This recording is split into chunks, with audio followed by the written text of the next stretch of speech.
un problème avec le terrorisme. Il y a également la démocratie, dont on peut dire qu'il est en péril, Monsieur le Président, en Afrique, durant votre mandat en tant que président de l'Union africaine. On a l'impression que la démocratie régresse en Afrique, avec des coups d'État. Des exemples du Mali. J'espère que vous n'allez pas attribuer ça à mon mandat. C'est juste un concours de circonstances. D'abord, il faut dire que ce sont des cas isolés. L'Afrique, en général, évolue bien. On voit récemment en Zambie, nous avons été salués l'investiture du nouveau président. Donc, la démocratie devient une réalité en Afrique. C'est très bien, c'est tant mieux.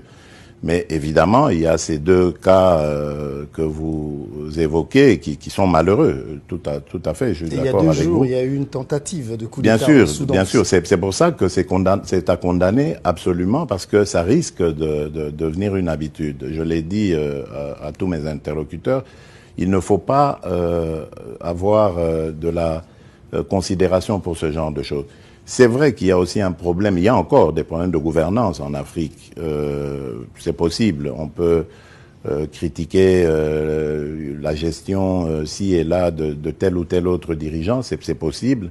Mais est-ce que la solution, c'est le coup d'État? Parce que lorsqu'on arrive à la tête d'un pays par ses propres efforts, donc par un coup d'État, on a le sentiment de ne devoir aucune explication, aucun compte à rendre à personne. Et c'est ça le danger. Les pouvoirs forts, c'est ça l'inconvénient de leur émergence. Voilà pourquoi, si nous voulons que l'Afrique devienne compétitive, que l'Afrique devienne attirante, nous devons absolument éradiquer ce genre d'accession au pouvoir. Ça doit se faire par les urnes, et il n'y a que la légitimité populaire qui doit être notre priorité en Afrique. Monsieur le Président, revenons